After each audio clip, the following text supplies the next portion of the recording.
난 꿈이 있었죠. 버려지고 찢겨 남루하여도 그래요. 난 꿈이 있어요.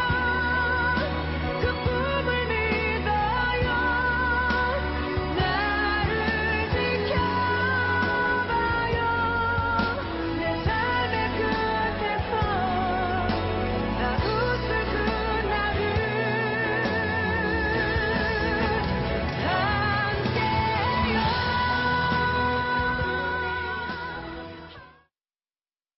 자, 저 장면을 보면서 저도 가슴이 찡했습니다.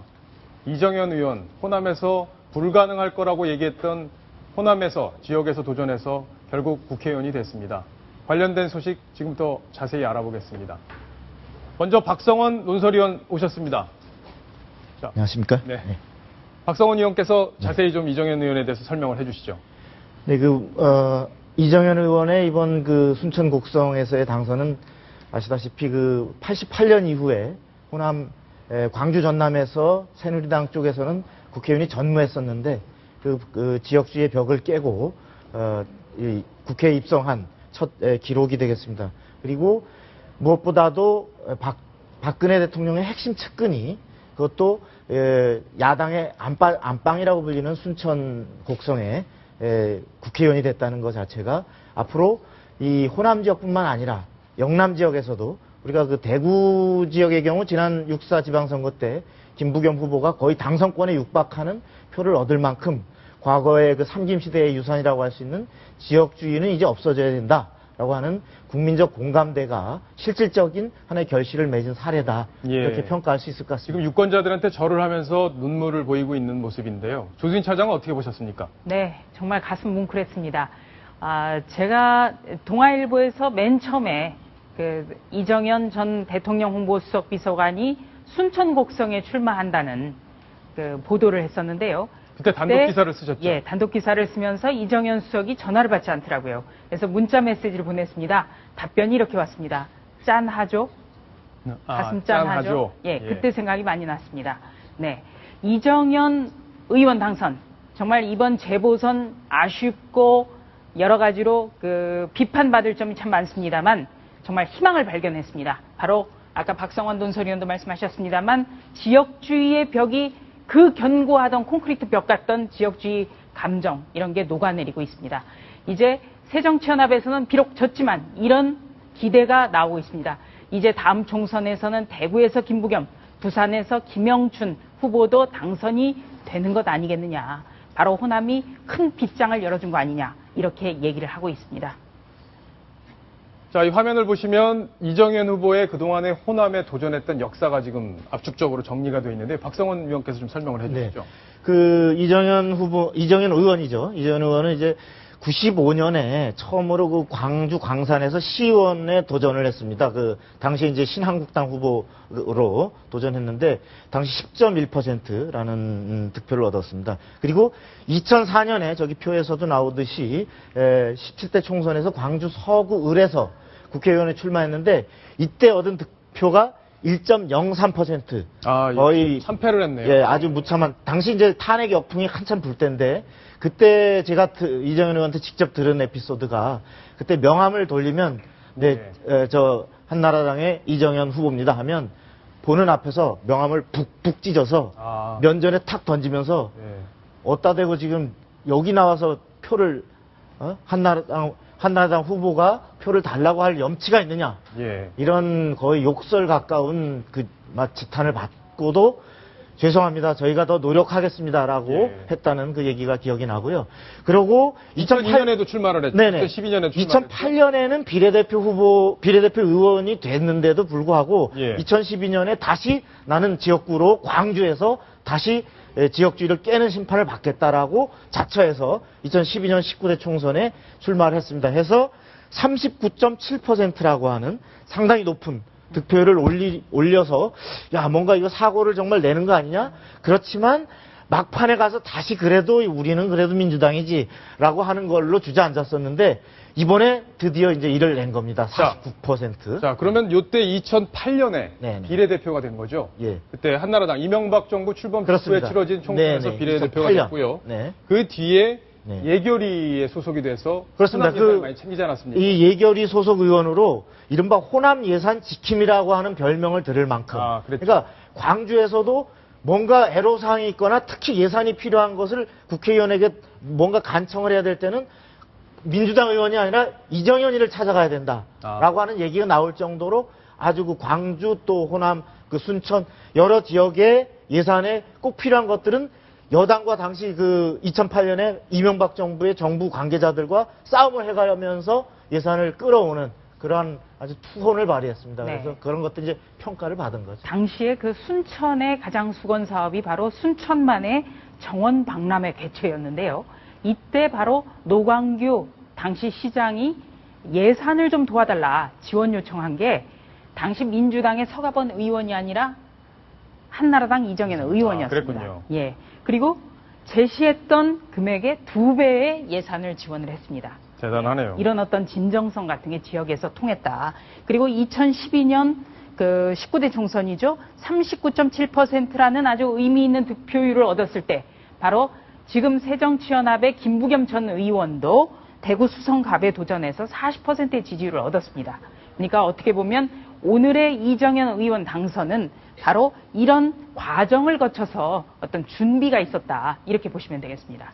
자, 이번에 유세를 할 때도 보면 다른 후보들과 달리 자전거를 타고 다니면서 또 종이로 만든 확성기를 들고 다니고 하지 않았습니까? 네. 어떻게 보이셨나요?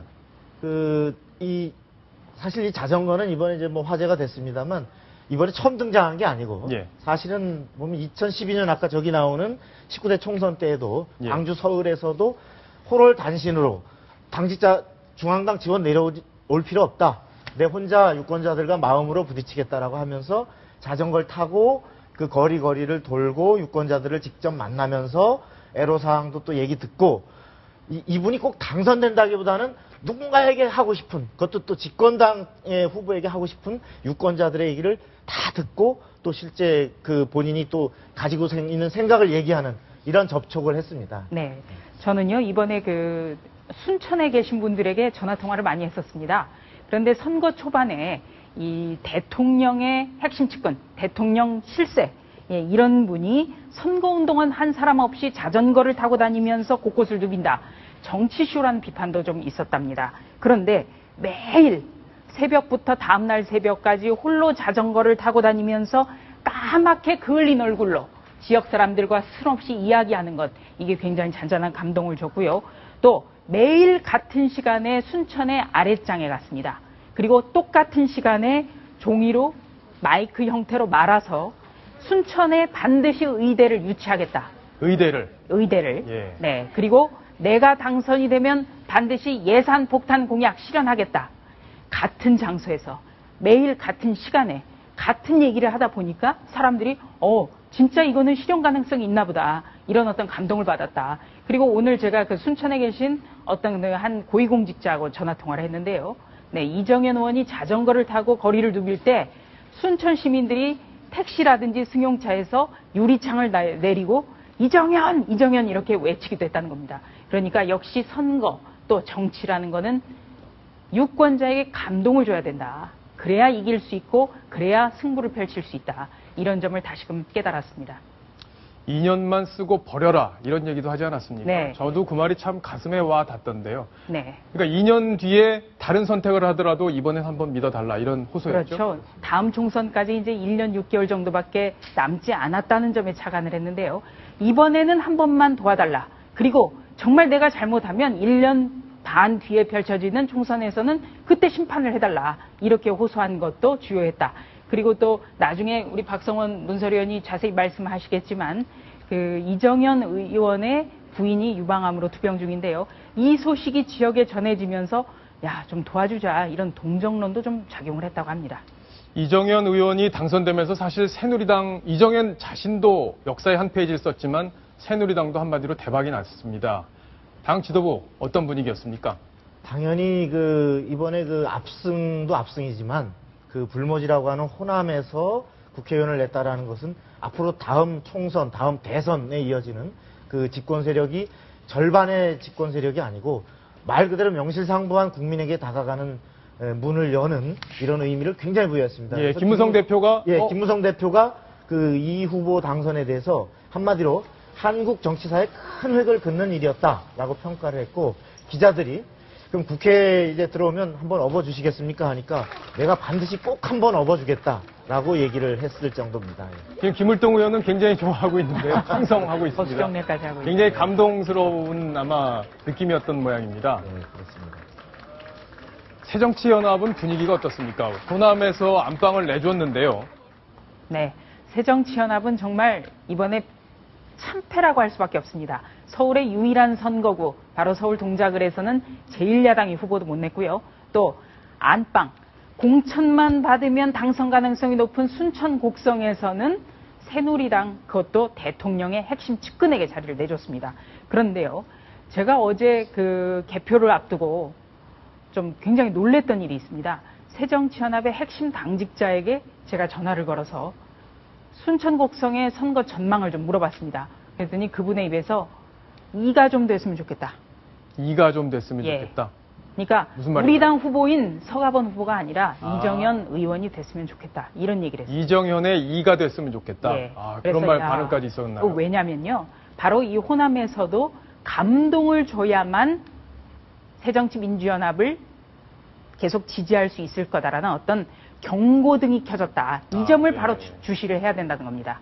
그리고 왜 매를 아끼면 자식을 망친다라는 속담처럼 이번에 정말 호남에서는 우는 심정으로 아마 새누리당의 그것도 박근혜 대통령의 핵심 측근을 선택했을 가능성이 대단히 높습니다.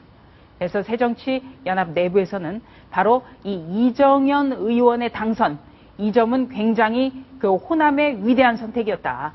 처음에 공천부터 모든 게 뒤틀렸던 이런 과정 속에서도 순천 곡성에서 새정치연합의 후보가 당선이 됐더라면 호남 전체가 굉장히 욕을 먹었을 것이다. 영광스럽게 잘 졌다. 이런 반응까지 나오고 있습니다. 네, 이정현 의원의 개인적인 얘기도 사실 좀 궁금한데요. 원래 민자당의 당직자로 출마를 했던 민정당에 원래 출마했었죠? 임명직 구용상 광주시장, 예. 광주 항쟁 때 당시 시장이었던 그분의 이제 비서로 일을 했는 게 인연이 돼서 그 양반이 구용상 씨가 국회의원 할 때 비서로 돼서 민정당의 당직자로 공채가 아닌 당직자로 들어왔습니다. 말하자면 민정당에 쭉 맥을 잇는 현재 이어지는 새누리당으로서는 굉장히 소수의 비주류인 호남 출신이 되겠습니다. 그래서 당에서도 사실은 오로지 성실성과 노력 하나로 와서 현재까지의 자리에 이르렀다고 볼 수 있는 그런데 이제 2004년에 박근혜 대표가 그 당시에 박근혜 대통령이 대표를 맡았을 때 그랬죠. 그때 수석 부대변인으로 박근혜 당시 대표가 발탁을 하게 됩니다. 이분이 워낙 성실하고 또 특히 호남을 어떤 일이 있어도 우리 당이 포기해서는 안 된다라는 것을 아주 열정적으로 얘기하는 자리가 있었는데 그걸 보고 굉장히 감동을 받아서 수석 부대변인으로 발탁을 했고 그 인연이 나중에 2007년 대선 후보 경선 때 공보 특보로 하면서 박근혜 대통령이 2007년에 경선에서 이명박 후보에게 떨어지고 나서도 그냥 의원 박근혜로 있을 때에도 말하자면 박근혜 의원의 대변인 격이라는 별명을 얻을 정도로 이정현이 얘기하는 것만이 박근혜 대통령의 워딩이다라고 할 정도로 굉장히 신뢰를 얻으면서 곁을 지켜온 그런 인연을 갖고 있습니다. 근데 이번 선거에서 보면 순천 곡성 현장에서는 이정현 후보가 박근혜 대통령으로부터 버림받았다. 이런 마타도 같은 게 돌았잖아요. 네네. 실제 관계는 어떤 겁니까? 일단은 그 얘기가 나오게 된 계기는 아마도 올해 초 이제 이정현 의원이 홍보수석으로 정무수석을 하다 홍보수석으로 옮겨오면서 줄줄이 몇 사람의 그때 경무에 시달리고 또 개인적 일이 있던 비서관이 잇따라 공교롭게 이제 그만두게 됩니다. 김행 대변인도 그만뒀죠? 네네.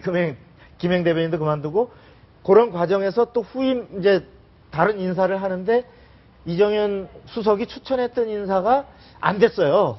이게 말하자면 이게 돼서 뭔가 이게 좀 대통령에 의해서 뭔가 관계가 껄끄러워진 거 아니냐. 막 이런 상황에서 이제 이번에 재보선에 출마를 하면서 사실은 사이가 좀 벌어졌다 이런 얘기가 나왔습니다만 제가 여러 군데로 얘기를 들어보면 예. 기본적인 신뢰에 변함이 없고 특히나 이번에 이정현 의원이 당선이 되면서 청와대가 이례적으로 사실은 박 대통령이 지금 적어도 명목상으로는 휴가 중인데 그 이례적으로 그 브리핑 자료까지 내서 굉장히 이거에 대한 이정현 수석의 당선에 대한 그 기쁨이 청와대가 얼마나 큰 것인가 하는 것을 알 수 있는 예. 이런 상황입니다.